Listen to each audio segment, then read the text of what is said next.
আমরা ঠাকুরের ধ্যান এমনভাবেও করতে পারি।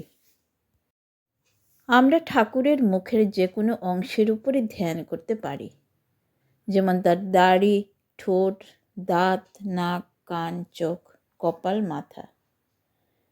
শ্রীম বলেছেন, ঠাকুর ছিলেন আনন্দময় পুরুষ, তাকে কখনো নিরানন্দ দেখিনি। সত্যি বলতে কি, ঠাকুরের সমাধি অবস্থায় হাস্যময় মুখের ছবি দেখলে মন জুড়িয়ে যায়। তার গায়ের রং ছিল অতীব সুন্দর, উজ্জ্বল গৌরবর্ণ।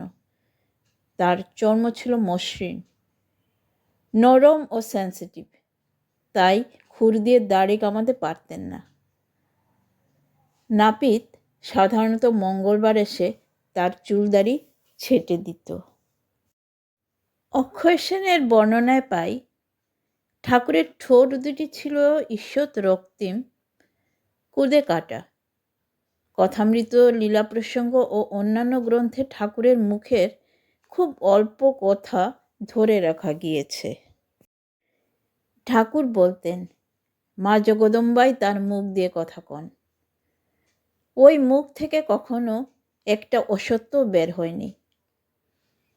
মদীয় আচার্যদেব বক্তৃতায় স্বামীজি ঠাকুর সম্বন্ধে বলেন, এই প্রথম আমি এমন একজনকে দেখিলাম, যিনি সাহস করিয়া বলিতে পারেন, আমি ঈশ্বর দেখিয়াছি, ধর্ম সত্য। বৎসরের পর বৎসর দিবারাত্রি আমি এই ব্যক্তির সহিত বাস করিয়াছি, কিন্তু কখনো শুনি নাই তাহার জিহ্বা কোনো সম্প্রদায়ের প্রতি নিন্দাসূচক বাক্য উচ্চারণ করিয়াছে। জয় ঠাকুর শ্রী রামকৃষ্ণের জয়।